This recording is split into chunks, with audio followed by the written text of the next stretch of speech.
할렐루야. 오늘 주일 예배에 참여하신 우리 성도님들을 진심으로 환영하고 또 축복합니다. 오늘은 본문의 말씀을 통해서 기대하고 기도하며 기다립시다 라는 제목으로 여러분들에게 말씀을 전하려고 합니다. 나훔서, 오늘 우리가 읽은 나훔서는 요나서와 마찬가지로 같은 대상을 놓고 메시지를 전하고 있습니다. 요나서도 아수르였던 니느웨 수도, 아수르의 수도가 니느웨예요. 그래서 아수르의 수도의 니느웨에 대해서 회개의 메시지를 선포했었죠.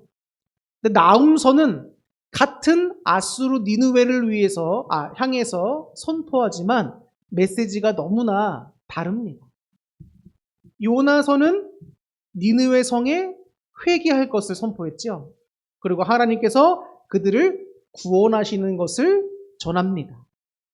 반면에 오늘 우리가 읽은 이 나훔서는 아수르 니느웨 성에 대한 멸망 메시지를 담고 있습니다.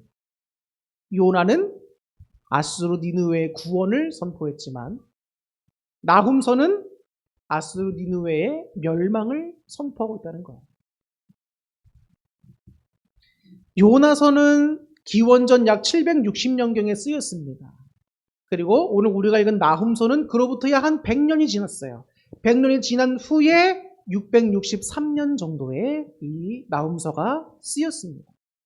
이 100년이라는 시간 동안 아수르가 얼마나 많은 영적 타락이 있었는지 알 수가 있게 되는 대목입니다. 이 100년이라고 하는 사이에 무슨 일이 있었길래 회개하고 돌아섰던 아수르가 이제는 멸망의 대상이 되었는가? 오늘 우리가 그 내용들을 알아가 보면서 하나님이 우리에게 주시는 메시지를 좀 알아보려고 합니다. 아수르는 우리가 구약 성경을 읽을 때 절대적으로 빼놓을 수가 없는 국가예요. 여러분, 아수르가 어느 나라를 멸망시켰죠? 722년경에 북이스라엘을 멸망시킨 국가입니다. 하나님의 백성인 북이스라엘을 멸망시켰단 말이에요. 그 국가가 누구라고요? 아수르입니다. 근데 이 아수르의 예언이 주어질 당시를 보면 아수르라고 하는 나라가 그 당시 굉장히 강대한 제국으로 부상했던 때였어요. 힘이 엄청나게 강한 나라가 되었다는 것입니다. 그러다 보니까 어떤 일이 발생하게 될까요? 교만해지는 거죠. 그리고 포악해졌습니다. 그래서 하나님은 아수르를 왜 심판하시는가? 그 이유를 분명하게 성경에서 말씀해주고 계세요. 그들의 교만과 포악 때문이다 라고 분명히 말씀해주고 있습니다. 아수르는 한마디로 말하면 어떤 국가였냐면 무자비한 사륙과 공포로 제국을 다스리고 주변국을 힘들게 했던 나라입니다. 아나무인격인 억지를 펼쳤고 파람치한 기만책 위에 세워진 공포의 제국이 바로 아수르 제국이었어요. 그래서 피정복국에 대해서 아주 야만적인 사력도 자행했었고 또 과도한 학대, 착취 이런 것들로부터 주변국들로부터 이제 공포의 대상이 되는 나라가 바로 아수르였습니다. 그리고 나라와 나라 사이에는 서로 조약을 맺는단 말이에요. 그럼 이제 아수르가 대제국이니까 약소국이나 약소도시들이 아수르와 화친을 맺기 위해서 조약을 맺습니다. 이것은 반드시 지켜야 되는 약속인 거잖아요. 국가와 국가 간의 약속입니다. 근데 아수르는 그런 것들을 밥 먹듯이 어겼어요. 그러면서 화친을 외치는 주변국들마저도 아주 짓밟아버리는 나라가 아수르였습니다. 근데 그런 아수르에 의해서 북이스라엘이 멸망당했어요. 남유다만 남은 상태입니다. 우리가 이사야서를 봐서도 알 수 있고 다른 여러 성경 본문을 봐서도 알 수 있지만 히스기야 왕 당시가 남유다 때잖아요. 남유다의 왕이었던 히스기야 왕 당시 때 누가 남유다에 쳐들어왔었죠? 아수르였어요. 아수르. 이 아수르가 와서 하나님을 모욕하는 겁니다. 예루살렘을 딱 진치고 서서 하나님을 모욕하는 거예요. 그러면서 백성들의 사기를 떨어뜨리고 왕도 모욕하고 이제 점령할 일만 남았으니까 아수르가 그렇게 강대했던 나라입니다. 애굽까지도 다 이겼었으니까요. 그때 히스기야 왕이 하나님을 의지했죠. 그러므로 하나님께서 그의 믿음을 보시고 하룻밤 사이에 아수르의 18만 5천이라는 큰 대군을 다 몰살시켜 버리셨어요. 하나님께서 남유다를 구원하신 놀라운 역사를 일으키셨죠. 자, 그럼 여기서 보면 알 수 있듯이 아수르라고 하는 나라가 얼마나 강대했던 제국인 나라였고 그들이 하나님의 구원함을 이미 요나 때 겪었잖아요. 근데 그런 은혜를 다 잊어버리고 도리어 이제는 예루살렘 성 앞에 와서 하나님을 모욕하고 하나님의 백성인 이스라엘 백성들을 궁지에 몰아넣었단 말이에요. 그러니까 얼마나 교만하고 얼마나 포악했는지를 알 수 있게 하는 대목인 거라는 거예요. 그런데 오늘 나훔서에서 무슨 예언이 주어지고 있다고요? 아수르는 멸망당할 것이다. 하나님께서 치실 것이다라는 거예요. 근데 가만히 생각해 보세요. 아수르라고 하는 나라는 남유다를 굉장히 괴롭히고 힘들게 했던 나라란 말이에요. 근데 그런 아수르를 향해서 하나님이 심판하시겠다라고 하는 메시지가 남유다에게 주어졌다고 한번 생각해 보세요. 그럼 남유다 백성들은 어떤 마음이 들까요? 여러분들의 삶에서 여러분들을 참 힘들게 하는 사람들이 있었을 수도 있어요. 근데 하나님께서 내가 너를 구원하고 너를 힘들게 하는 저를 내가 심판하겠다라고 한번 말씀하셨다고 생각해 보세요.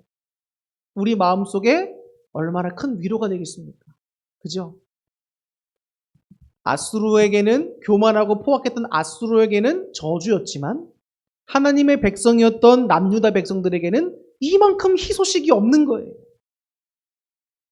하나님이 이 예언이 주어지고 난 후에 대략 한 50년 후입니다. 50년 후에 아수르는 실제로 바벨론과 메대 연합군에 의해서 멸망당합니다. 이렇게 강대했던 제국이 역사 최초로 가장 큰 제국을 이뤘던 이 강대한 나라가 하나님의 예언에 따라 바벨론과 메대 연합군에 의해서 철저하게 멸망당했다는 거예요.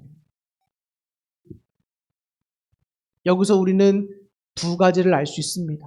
첫 번째는 하나님은 하나님의 백성들을 반드시 보존하시고 지키신다는 것과 또 하나는 하나님의 뜻이 이루어지기까지 우리는 믿고 인내해야 된다는 거예요.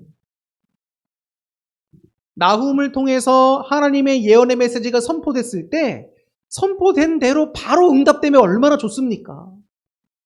그런데 50년 후에나 이 예언의 말씀이 이루어졌다는 거예요. 50년이면 지금 만약에 제가 46살인데 50년 후면 저는 아마 이 세상에 없을 거예요. 저는 죽고 우리 아이들 세대 때 그 내용들이 이루어졌다는 겁니다. 여러분, 예수님은 이사야 선자에 의해서 이 땅에 오실 것이 예언됐었죠. 그게 예수님 오시기 전에 대략 600년에서 650년 이 정도 사이 때 이미 예언됐던 거예요. 600년이라고 하는 시간이 지나고 나서야 예수님이 이 땅에 예언의 말씀이 이루어지면서 오셨단 말이에요. 하나님이 말씀하신 말은 반드시 이루어집니다. 그런데 하나님 말씀이 이루어지기까지 우리가 해야 할 게 뭐냔 말이에요. 주님의 말씀을 믿고 기대하며 기도하며 기다려야 되는 거예요. 이게 우리 신앙인들이 해야 될 일입니다. 예수님이 말씀하셨죠? 다시 이 땅에 오시겠다는 겁니다. 그때가 언제인지는 하나님만 아세요. 근데 다시 오시겠다고 말씀하셨어요? 그럼 분명히 오시는 겁니다. 때는 언제인지 몰라요. 그럼 우리가 해야 될 건 뭔가요? 예수님이 언제 오실지 모르지만 오신다고 말씀하셨으니 믿고 지혜로운 처녀들처럼 주님을 맞이할 준비들을 항상 해야 한다는 거예요. 인내가 필요합니다. 신앙에는 여러분 인내가 필요해요. 우리가 믿는 신앙의 본질이 누구죠? 하나님이십니다. 그죠? 예수님이세요. 신앙의 본질은 예수님입니다. 그럼 우리 믿음의 증거는 뭘까요? 우리 믿음의 증거. 바로 인내입니다. 인내. 인내하지 않는 신앙은 믿음이 약하다고 볼 수밖에 없어요. 하나님이 여러분들에게 주신 말씀이 있을 수도 있고 성경 말씀을 통해 계시된 하나님 말씀이 있습니다. 근데 그 말씀이 이루어질 걸 믿고 기다리는 인내가 우리에게 있어야 되는데 못 참겠다. 못 믿겠다. 내 신앙생활은 여기까지다 라고 하면 어떻게 여러분 주님 오실 그날에 구원받을 수 있겠습니까? 주님이 다시 오신다고 했으면 오신다는 것을 믿고 인내할 수 있는 믿음이 필요해요. 제가 말씀을 준비하면서 정말 은혜 받았던 찬송이 있어요. 찬송가 545장입니다. 제목부터가 아주 그냥 제 마음에 그냥 확 와닿는 거예요. 이 눈에 아무 증거 아니 배어도. 너무 은혜가 되지 않습니까? 제가 이 찬송가 가사를 딱 보는데 마음속에 쿵 하고 충격이 오는 거예요. 그렇지. 하나님이 주신 말씀들이 있는데 삶의 환경이 어렵다고 내가 그 말씀을 때로 놓치고 살았구나. 내가 인내하지 못하고 조바심 때문에 하나님께 때로는 불평도 드렸었구나. 이런 회개가 나오는 거예요. 이 눈에 아무 증거 아니 배어도 믿음만을 가지고서 늘 걸을 수는 없을까? 이 귀에 아무 소리 아니 들려도 믿음만을 가지고서 신앙의 길을 걸어갈 수는 없을까? 하나님은 그러한 믿음들을 원하시고 계시는데 우린 너무나 약한 인생들이구나. 하나님 앞에 교만할 수가 없구나. 주님만을 의지할 수밖에 없구나. 그러면서 제 마음속으로 스스로 다독였습니다. 믿음 위에 서서 걸어가자. 비전교회를 하다 보면 여러분 참 낙심될 때가 많아요. 그냥 작은 것 하나에도 이것저것 그냥 낙심될 때가 많습니다. 근데 그렇게 낙심돼 있으면 하나님께 이렇게 기도하고 있으면 하나님이 꼭 그런 말씀을 주세요. 사랑하는 종아, 강하고 담대하라. 저한테 주시는 말씀이에요. 이 상황과 현실을 보면 강하고 담대할 수가 없는데 어떻게 자꾸 강하고 담대하라고 말씀하시지? 하나님을 믿으라는 거예요. 하나님이 너와 함께 하시고 너를 돕고 계시고 지켜주고 계시는데 눈으로 보이지가 않으니까 자꾸 마음이 낙심되는 거예요. 하나님은 현실과 문제 너머에서 초월하셔서 역사하시고 우리를 돕고 계시는 주님을 바라보기를 원하시는 거예요. 그래서 제 마음속에 너무 힘이 되는 거예요. 우리가 신앙생활로 정말 여러분 힘이 될 때가 언제입니까?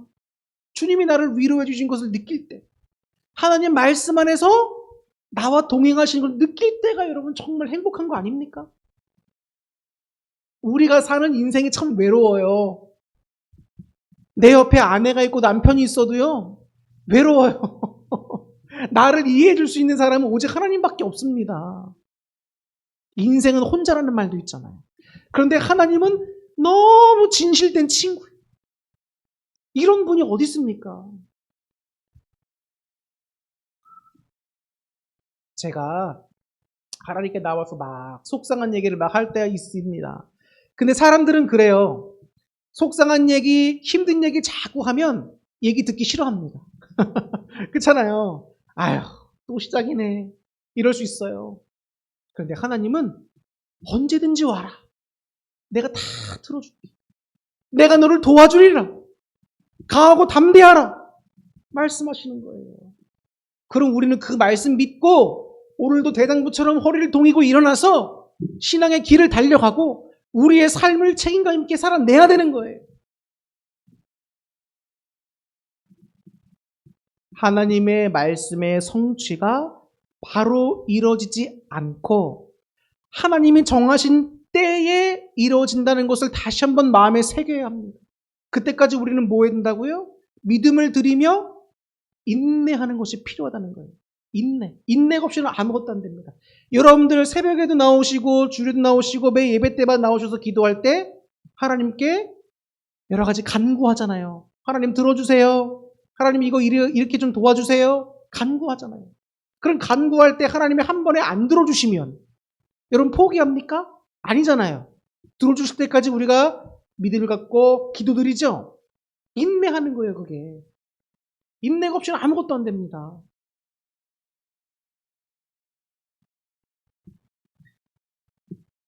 하나님께서 우리 교회에 진짜 놀라운 역사들을 많이 일으켜 주셨어요. 인간이 볼 때는 성도님들도 별로 없고 그냥 목사 혼자 뭐하나 이렇게 생각할 수도 있지만 절대 안 그렇습니다. 우리 교회 여러분, 제가 여기서 목회한 지 13년 차라고 그랬잖아요. 13년 차라고 하는 동안 정말 적은 성도님들이 왔다 갔다 하셨습니다. 적은 숫자예요.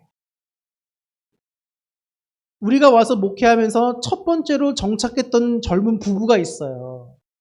저보다 한 살 많은 형님이었는데 그 형님 부부가 이 교회에 등록한 거예요. 다니다가 한 1년 다니다가 1년 방학하고 1년 다니다가 안 나와요.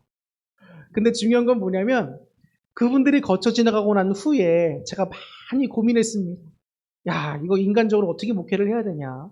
어떻게 사람들을 정착시키고 세워야 되냐? 고민 많이 했어요. 근데 답이 없더라고요. 여러분 솔직히 여기 주변만 가도 큰 교회가 얼마나 많습니까? 근데 큰 교회와 비교해서 우리 교회가 내세울 게 아무것도 없는 거예요. 쉽게 말하면 롯데마트하고 구멍가게하고 비교가 됩니까? 안 되지. 근데 그러는 가운데 어느 날 하나님이 응답을 주시는 거예요. 내가 한 영혼을 보내주겠다 라고 말씀하시는 거예요. 한 영혼. 아니 기왕 보내주시려면 10명 보내주시고 100명 보내주시지 한 영혼을 보내주셨다고 하는 거예요. 한 영혼을. 그게 우리 집사님이에요. 놀랍지 않습니까? 근데 하나님이 보내주시겠다고 말씀하셨는데 바로 응답되면 얼마나 좋아요. 기다려도 한 영혼이 안 오는 거예요. 얼마나 기다렸냐? 1년 기다렸습니다. 1년. 하나님이 말씀을 주시고 딱 1년 후에 집사님이 딱 오신 거예요. 간증 자체가 여기 앉아 계신 거예요. 우리 여기 친교실이 원래 있었습니다. 옆에. 유아실을 통해서 나가면 친교실이 한 30평 정도가 또 있어요. 그런데 저희 원로 목사님이 개척을 하시고 저기 밖에 있는 저 친교실이 원래는 옥상이었습니다. 지붕이 없어요. 그냥 기둥만 있는 옥상이에요. 근데 거기다가 이제 천막을 위에 치셔서 위에를 막고 공간을 분할한 다음에 사택으로 쓰신 거예요. 그러니까 무허가였던 거죠. 근데 어느 날 몇 년 전인데 지방에 한 상가들이 모여있는 곳에서 큰 화재가 일어났습니다. 그래서 뉴스에도 나오고 막 난리였어요. 그래서 그때 이후로 소방법이 강화가 됐습니다. 그래서 이 인천 시내에 있는 모든 상가들마다 소방공무원, 그 다음에 또 소방서 직원, 또 이런 거 저런 거 이런 거 체크하는 직원 3명이서 상가마다 다 돌아다녔어요. 그러면서 무허가인 곳을 찾아내서 철거하라는 명령들이 떨어졌습니다.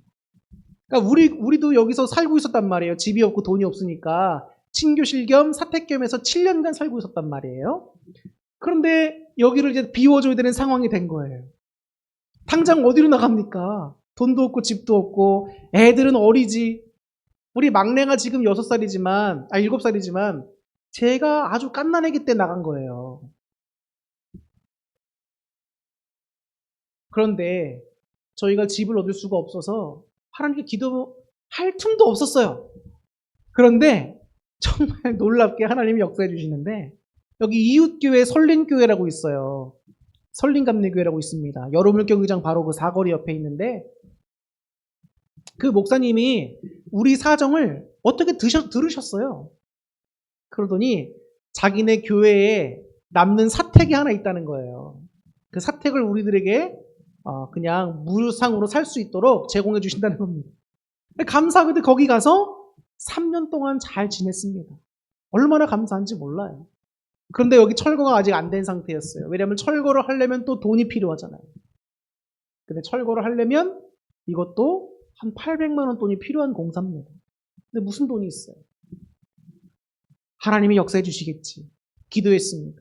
근데 여러분 기도하는데 하나님 바로 역사해 주시면 얼마나 좋아. 하나님의 역사가 바로 나타나지 않는 겁니다. 사모님 여기 에어컨 좀 줄여주세요. 추우시잖아요. 괜찮으세요? 네. 네네네. 이 철거를 놓고 저희가 몇 년 기도했어요. 본격적으로 한 1년 전부터 기도했습니다. 근데 그리고 나서 하나님이 놀랍게 여러분 물질들을 채워주시는데 정말 상상도 할 수 없는 방법들을 막 채워주시는 거예요. 우리가 감리교 여기 부평 서지방에 속해 있는데 부평 서지방을 이루고 있는 각 기관들이 있습니다. 전 도와달라고 한마디도 안 했어요. 그런데 저한테 먼저 연락들이 막 오는 겁니다. 도와주겠습니다. 도와주겠습니다. 저희가 협력하겠습니다. 연락들이 막 와요. 갑자기. 이럴 수가 있나 싶은 거예요. 그러더니 어느 한순간 공사가 뚝딱뚝딱 진행돼서 다 끝나버렸어요. 놀랍죠? 그래서 여기 유아실도 공간부대에서 만들고 여기 가벽도 세우고 다 만든 거예요. 얼마나 감사한지 모릅니다. 하나님의 역사가. 그것뿐만 아니라 말씀드릴 게 너무 많지만 시간이 없어서 다 말씀 못 드려요. 근데 제가 그런 것을 경험해보면서 뭘 느끼는지 아십니까? 하나님은 살아계시는 거예요. 하나님은 큰 교회에만 있는 것이 아니구나.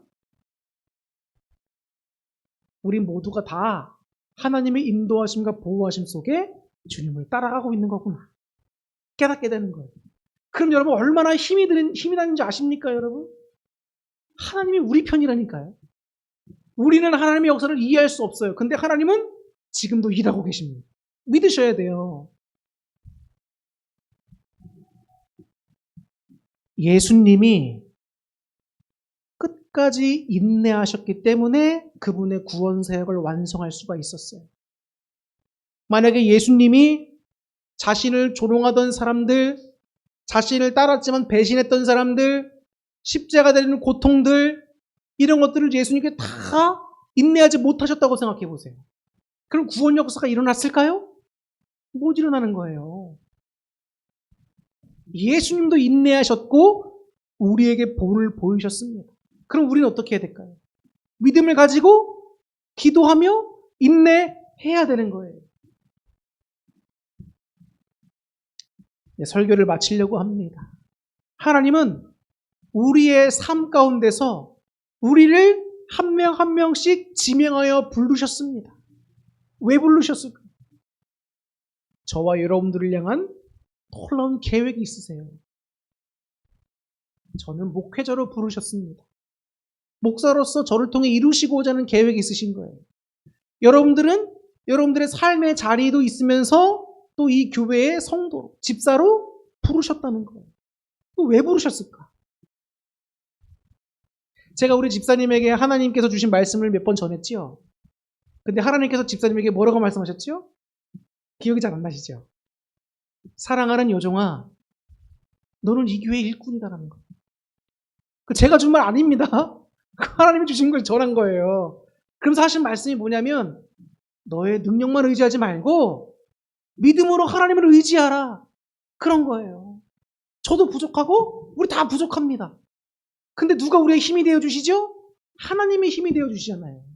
그러니까 내 모습만 보고 부족하다고 내가 할 수 있을까 못해 이러지 말고 모세와 같이 두려움은 떨지 마시고 함께 하시면 담대하게 일어나 나갔던 그 모습을 닮아갈 수 있는 저와 여러분 될 수 있기를 바랍니다.